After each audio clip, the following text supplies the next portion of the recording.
In 1947, a farmer outside of Tulsa, Oklahoma, collected rainwater in a homemade barrel system that fed his entire garden. He did it for 38 years without bothering a soul. Today, that same barrel could get you fined up to $500 in some states. Number 11 on this list was standard practice in every rural household until the county health department decided it was dangerous.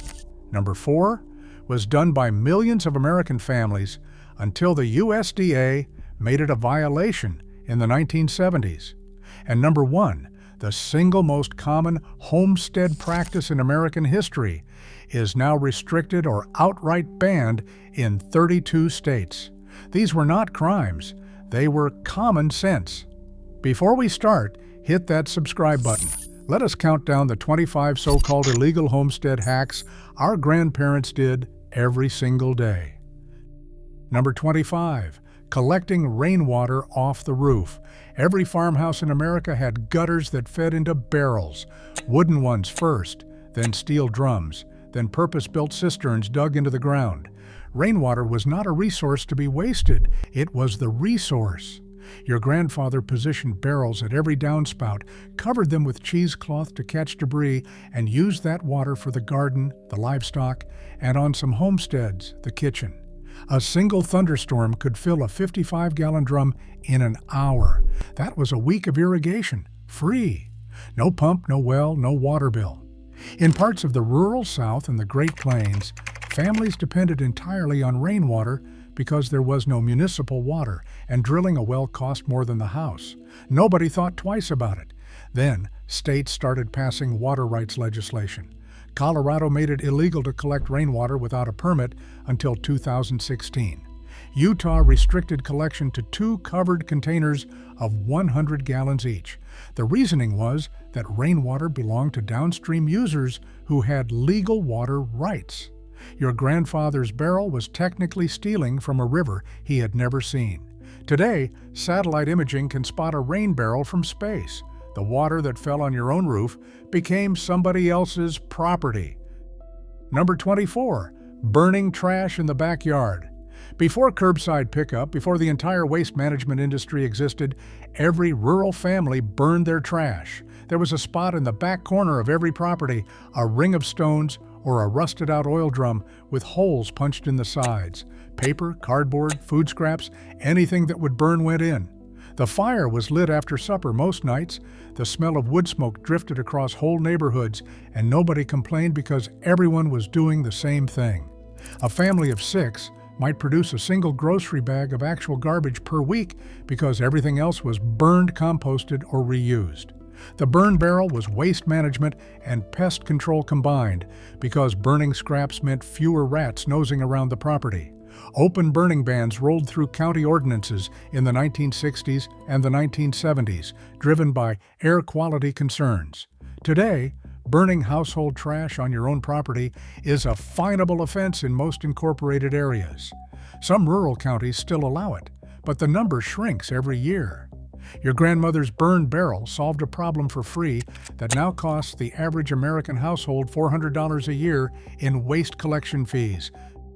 Number 23, selling raw milk to neighbors.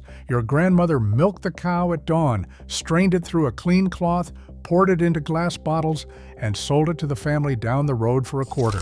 This happened every single morning on dairy homesteads across Wisconsin, Vermont, Pennsylvania, and the entire Midwest.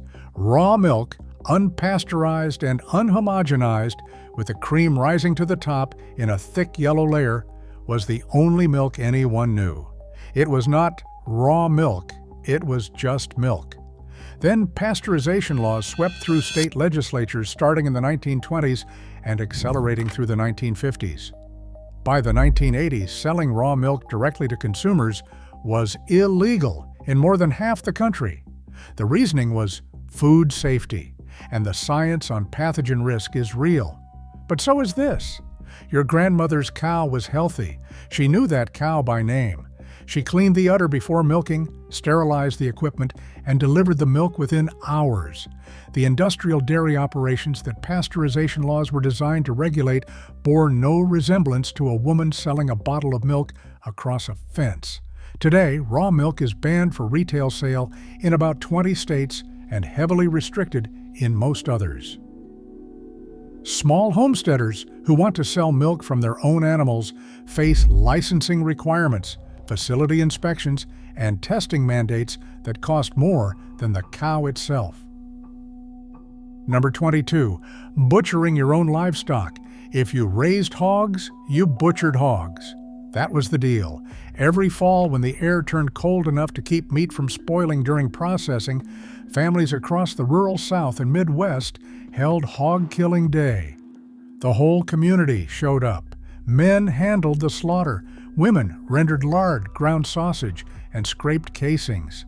Children carried buckets. Nothing was wasted. The hams went into the smokehouse. The belly became bacon. The fat was rendered into lard that filled 5-gallon crocks and lasted through spring. One hog could feed a family of 6 for most of the winter. This was not a hobby. This was how Americans ate. Then the Federal Meat Inspection Act and state equivalents started regulating home slaughter. Today, you can still butcher your own animal for personal consumption in most states. But the moment you sell a single cut to a neighbor, you are operating an uninspected meat processing facility. The licensing and facility requirements to sell home butchered meat legally can run $10,000 or more. Your grandfather sold sausage from his kitchen table. Try that today and see how fast the health department shows up.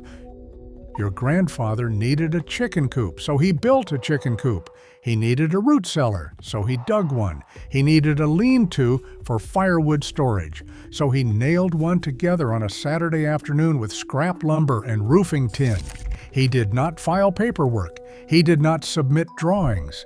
He did not wait 6 weeks for approval. If something needed building, it got built. Rural America was constructed this way. Barns, smokehouses, outbuildings, fences, sheds, and additions were put up by the families who needed them, using materials they had on hand. The idea that a man needed government permission to hammer boards together on his own land would have been laughed out of any feed store in the country. Today, most counties require building permits for any structure over a certain square footage, sometimes as small as 120 square feet. Setback requirements, zoning restrictions, and building codes can make it illegal to put a tool shed in your own backyard without approval. The permit itself might cost $200. The inspection process might take months. Your grandfather built an entire smokehouse in a weekend for the cost of nails. Number 20. Saving and replanting your own seeds. Every homesteader saved seeds. It was not a technique, it was a reflex. At the end of every growing season, your grandmother selected the best tomatoes, the strongest beans, the biggest squash, and set seeds aside for next year. She dried them on newspaper, stored them in mason jars, and labeled them by variety and year. Some seed lines passed through families for generations. Then seed patents happened. Beginning in the 1970s and accelerating through the 1990s, major agricultural companies started patenting seed genetics. If you bought patented seed, even unknowingly, and saved the harvest for replanting, you were in violation of intellectual property law. Monsanto alone filed 147 lawsuits against American farmers between 1997 and 2010 for seed saving. Your grandmother's most basic agricultural instinct, keeping the best seeds for next year, became a legal liability. The practice itself is not illegal for non-patented varieties, but the system that replaced heirloom seed saving has made the old way almost impossible to maintain at scale. First pattern break, here is what nobody tells you about the homestead your grandparents ran. It was not a lifestyle, it was a system. Every piece connected to every other piece. The cow produced milk and manure. The manure fed the garden fed the family and the cow. The kitchen scraps went to the chickens. The chickens produced eggs and meat. The bones went into broth. The fat rendered into soap and cooking grease. Nothing left the property that did not have to. This system worked for centuries because every step was legal, expected, and encouraged. Then, piece by piece, Regulation by regulation, the system was dismantled, not because it failed, but because it competed with industries that needed your dependence to survive. Feed companies need you to stop growing your own grain. Grocery chains need you to stop raising your own meat. The homestead did not die of natural causes. It was regulated out of existence. Number 19. Making soap from rendered animal fat. After hog killing day, the leftover fat scraps and trimmings that could not be used for cooking were collected in a large iron kettle. Your grandmother mixed that rendered tallow with lye she made herself by dripping water through hardwood ash in a barrel. The combination saponified into a hard, effective soap that cleaned everything from laundry to skin to cast iron cookware. A single batch produced enough bars to last through spring. The soap was harsh by modern standards, but it worked. And the cost was essentially zero because every ingredient was a byproduct of something the homestead already produced. Today, selling homemade soap without proper labeling and compliance with Food and Drug Administration cosmetic regulations can result in fines. The soap itself is not illegal to make at home, but the moment you sell a bar at a farmer's market without ingredient labels and net weight declarations, you are in violation. Your grandmother traded soap with neighbors as casually as she traded eggs. The government was not involved. Number 18. Composting everything, including meat and bones. Modern composting guides will tell you never to compost meat, dairy, or bones. Attract pests, they say. Create odors. Unsafe. Your grandparents composted everything. Vegetable scraps, eggshells, coffee grounds, fish heads, meat trimmings, bones. And the guts from cleaned game all went into the pile. The pile was turned with a pitchfork once a week and covered with straw to keep animals out. Within a few months, that pile became the richest, darkest soil amendment any garden had ever seen. The reason modern guides warn against composting animal products is not that it does not work. It is that most people compost in tiny suburban bins where meat scraps do attract rats. On a homestead with a proper system or a deep trench method, animal products broke down just as effectively as vegetable matter. Your grandfather buried fish carcasses directly in the garden rows, a technique borrowed from Native American agriculture that has been feeding soil for thousands of years. Today, some municipalities have ordinances against open composting that produces odors. A neighbor complaint can trigger an inspection that ends with a fine. Your grandparents fed the soil. We fill landfills. The pressure canner and the water bath canner were the two most important appliances in your grandmother's kitchen. She canned everything: tomatoes, green beans, peaches, corn, pickles, jams, jellies, and yes, meat. Quarts of chicken, pork, and venison lined the cellar shelves alongside the vegetables. A single productive summer could fill 300 jars that kept a family eating through winter without a trip to the grocery store. She followed methods passed down from her mother, tested by decades of practice. The canned goods kept because she was meticulous about sterilization, seal integrity, and processing times. Today, selling home canned goods is restricted or banned in many states. Cottage food laws specifically exclude low-acid vegetables and all meats from home sale. The USDA publishes updated guidelines and warns against older methods. Your grandmother's recipe for canned green beans might now be classified as a botulism risk by the Extension Office. She canned those beans every August for 40 years, and nobody got sick. But the liability concerns of the modern food system have made her knowledge effectively illegal to share commercially. Chickens roamed. That was the whole point of having chickens. Your grandparents did not buy a $2,000 prefabricated coop with an attached run and a solar-powered automatic door. They opened the hen house in the morning, and the birds wandered wherever they pleased, scratching through the garden for bugs, pecking at the compost pile, dusting themselves in the driveway. They came back to roost at dark. The eggs were richer, the yolks almost orange, because the birds ate a natural diet of insects, seeds, and kitchen scraps. Today, keeping free-range chickens is illegal in most cities and many suburbs. Zoning ordinances restrict poultry in residential areas. Where chickens are allowed, Coop setback requirements, noise ordinances related to roosters, and limits on flock size make the old way of chicken keeping nearly impossible. Some homeowners associations ban poultry entirely. The bird that fed rural America for 3 centuries is now a zoning violation. Number 15, hunting and fishing without a license. Before the modern wildlife management system, your grandfather hunted when he needed meat and fished when the creek was running. A rabbit for stew, a mess of bluegill for Friday supper, a deer in November that filled the freezer through February. This was not sport, this was dinner. Hunting and fishing licenses began appearing in the late 1800s, but enforcement in rural areas remained spotty through the 1950s. Plenty of men hunted on their own land without paperwork well into the 1960s. The game warden was someone you heard about, not someone you saw. Conservation licensing has done genuine good. Deer populations that were nearly extinct a century ago have rebounded because of regulated hunting. That is real. But the shift from subsistence hunting as a right to recreational hunting as a regulated privilege changed the relationship between rural Americans and their food supply permanently. Your grandfather walked out the back door with a shotgun and came home with supper. His grandson needs a license, a tag, a season, a weapon restriction, and an orange vest. Second pattern break. Here is the part that should bother you. Every single restriction on this list was introduced with a reasonable-sounding justification. Public health, water rights, air quality, food safety, wildlife conservation.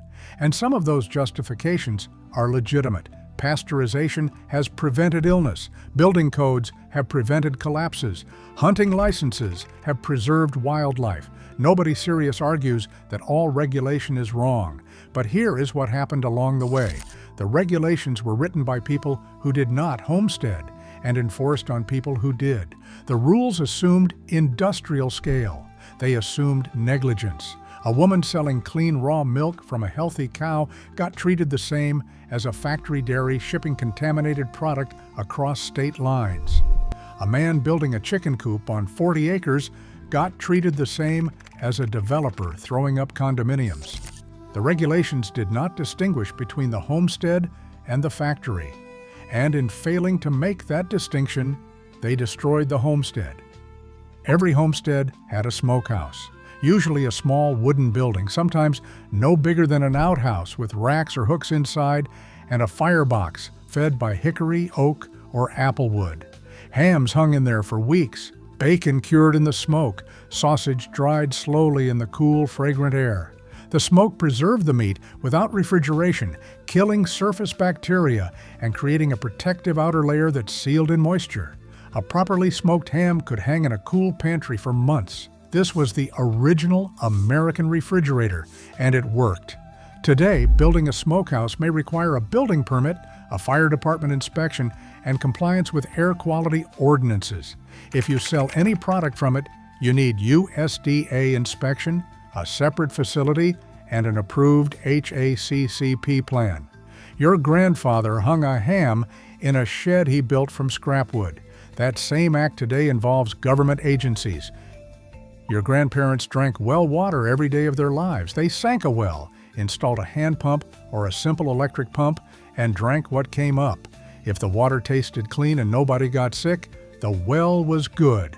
That was the test. There was no annual water quality report. There was no coliform bacteria panel. There was no requirement to register the well with the county. In much of rural America, private wells served families for generations without a single official inspection. Today, many states require permits to drill new wells. Some counties require annual water testing. Selling a property with a private well often requires a water quality certification. In a handful of states, you cannot even drill a well on your own property without proving there is no municipal water available.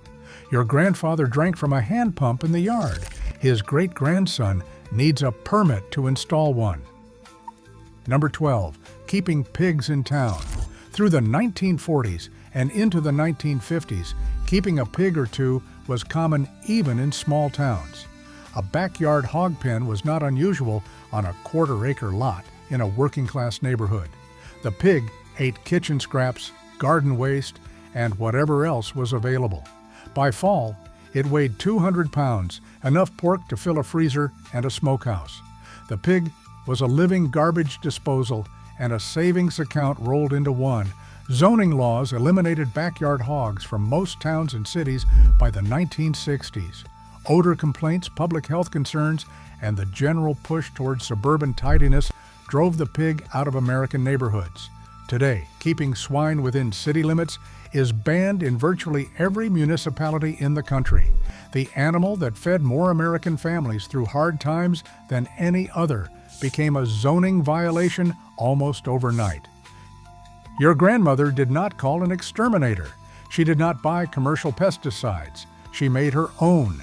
Tobacco tea, steeped from cigarette butts or pipe tobacco, was sprayed on garden plants to kill aphids. A mixture of soap and water handled soft-bodied insects. Wood ash, sprinkled around plant bases, deterred slugs. Hot pepper spray made from soaked dried chilies kept deer and rabbits out of the garden. Borax mixed with sugar killed ants. Every one of these was mixed in the kitchen with ingredients already on hand. The Environmental Protection Agency now regulates the sale and distribution of pesticides under FIFRA, the Federal Insecticide, Fungicide, and Rodenticide Act. While using homemade remedies on your own garden exists in a gray area, selling them, recommending them commercially, or using them on any property you do not own can trigger violations. The nicotine in tobacco tea is now classified as a restricted use pesticide. Your grandmother sprayed it on her roses every Tuesday. Third pattern break. Here is the calculation nobody wants to do. Your grandparents' homestead produced milk, eggs, meat, vegetables, fruit, soap, and preserved food. They heated with wood they cut. They watered with rain they collected. They fertilized with compost they built. They built structures from materials on hand. The total annual cash outlay for a functioning homestead in 1952 was a fraction of what a modern family spends at the grocery store alone. That self-sufficiency was not poverty. It was a kind of wealth that does not show up in economic statistics. Every regulation that shut down a piece of that system transferred a cost from zero to something. When you cannot collect rainwater, you pay a water bill. When you cannot butcher your own hog, you buy pork at the store. When you cannot sell raw milk, you buy pasteurized milk from a company.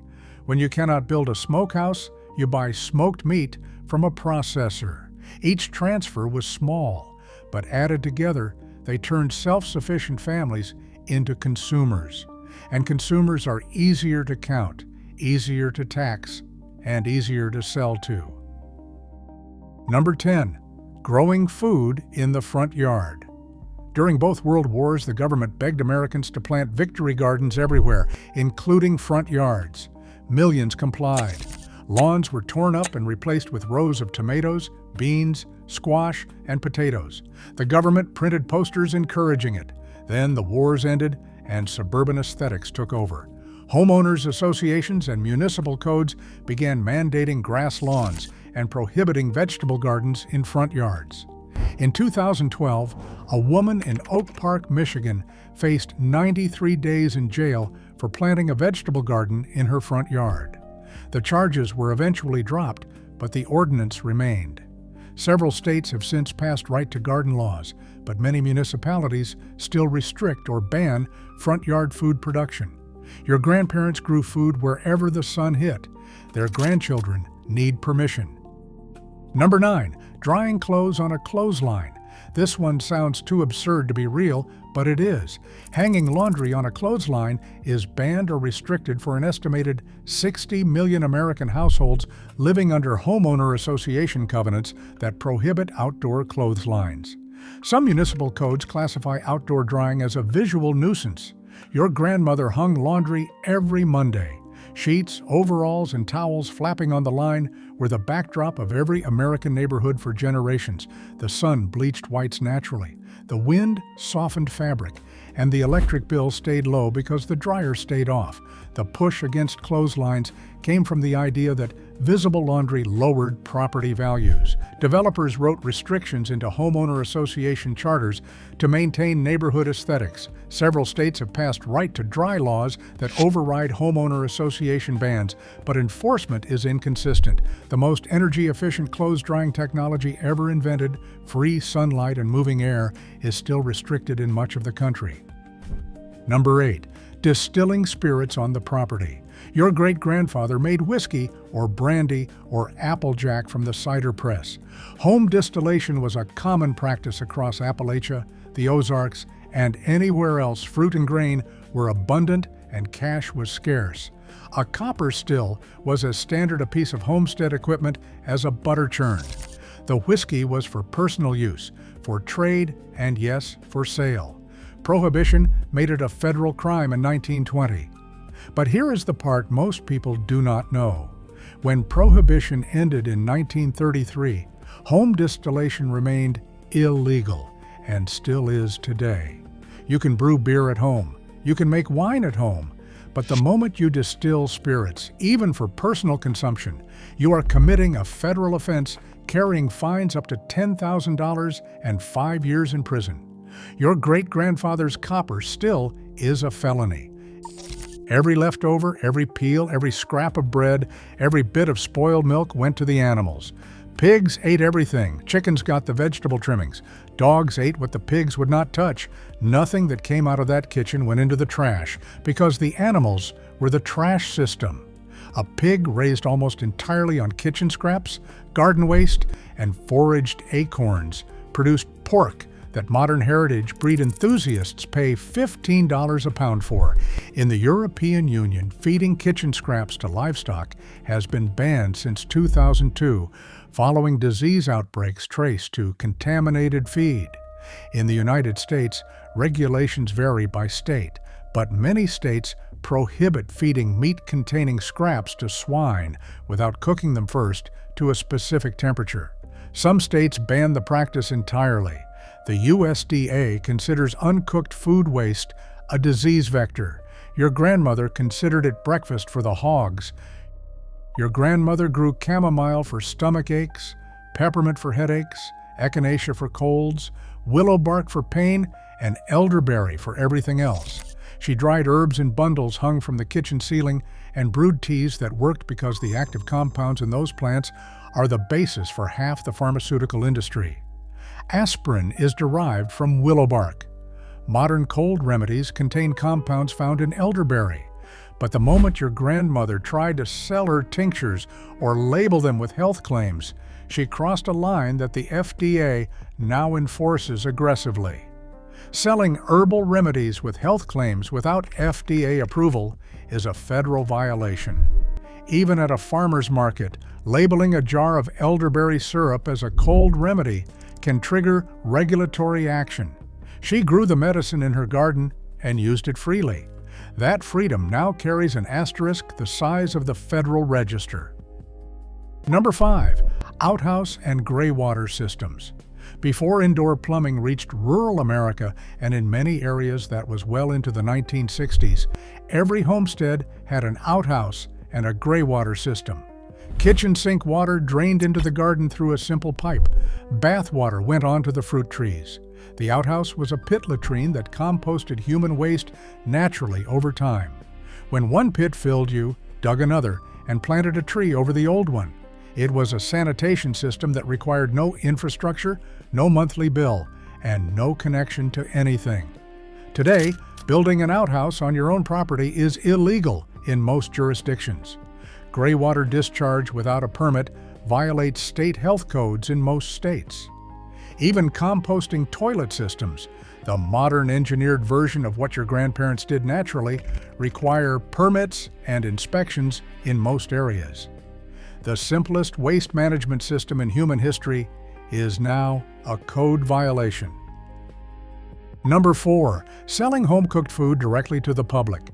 Your grandmother baked pies and sold them from the front porch. She made tamales and sold them from a card table at the church parking lot. She fried fish and sold plates from the back door on Friday nights. This was how communities fed themselves and how women earned income in an economy that did not always welcome them. No permits, no inspections, no commercial kitchen, just food made well by people who had been cooking their whole lives, sold to neighbors who trusted them completely. Cottage food laws have loosened restrictions in many states, but the allowable products are narrow, often limited to baked goods, jams, and candies. Selling home-cooked meals, anything involving meat, dairy, or foods that require refrigeration, remains illegal in most states without a licensed commercial kitchen. The kitchen that fed the neighborhood became a health code violation. Number 3, living off-grid entirely. In the 1930s and the 1940s, millions of American families lived without connection to electrical grids, water systems, or sewer lines. They were not off-grid by choice. The grid had not reached them yet. But even after rural electrification, some families chose to remain independent. They generated their own power, collected their own water, managed their own waste, and produced their own food. Today, living off-grid is illegal or effectively impossible in many jurisdictions. Building codes in numerous counties require connection to municipal water and sewer where available. The International Property Maintenance Code classifies a dwelling without utility connections as substandard and subject to condemnation. People have been evicted from their own paid-off property for refusing to connect to the grid. The right to live independently on your own land, the most fundamental premise of American homesteading, can be a code violation. Children on homesteads worked. They fed chickens at dawn. They collected eggs. They weeded the garden, shelled beans, milked goats, and helped with butchering by the time they were 12. This was not exploitation. This was education. Children learned biology by watching animals give birth. They learned chemistry by making soap. They learned economics by selling eggs. They learned responsibility by keeping living things alive. Today, agricultural exemptions still allow children to work on family farms, but the cultural shift has been dramatic. Neighbors report families for having children do outdoor chores. Social media posts of kids helping with livestock generate accusations of child labor. The instinct to teach children self-sufficiency through hands-on work, the very foundation of the homestead, now invites scrutiny that your grandparents would have found incomprehensible. Number 1, simply being self-sufficient. This is not one hack, it is all of them combined. The single most radical thing your grandparents did was provide for themselves. They grew food, raised animals, preserved the harvest, built structures, made medicine, processed meat, managed water, and lived without asking permission from anyone. Self-sufficiency was the default setting of American life for 300 years. Every item on this list, from rainwater collection to front yard gardens, to home butchering to raw milk sales, is a thread pulled from the same fabric. The fabric is independence, and it has been unraveled not by one sweeping law, but by 1,000 small ones, each reasonable in isolation and each devastating in accumulation. Your grandparents were not outlaws. They were ordinary Americans doing ordinary things that kept their families alive. The fact that those same things now require permits, licenses, inspections, and approvals is not progress. It is the cost of forgetting what self-sufficiency looked like. Here is my challenge. Try one of these this week, just one. Start a compost pile. Hang your laundry on a line. Save seeds from the best tomato in your garden. Plant something edible in the front yard. Then come back and tell me if it felt illegal or if it just felt like common sense. Because these were not hacks. They were habits. And the people who practiced them were not criminals. They were our grandparents. Share which one you are going to try in the comments. I want to know if the rainwater barrel gets more love than the front yard garden, because these were not crimes. They were a way of life we were quietly told to stop living.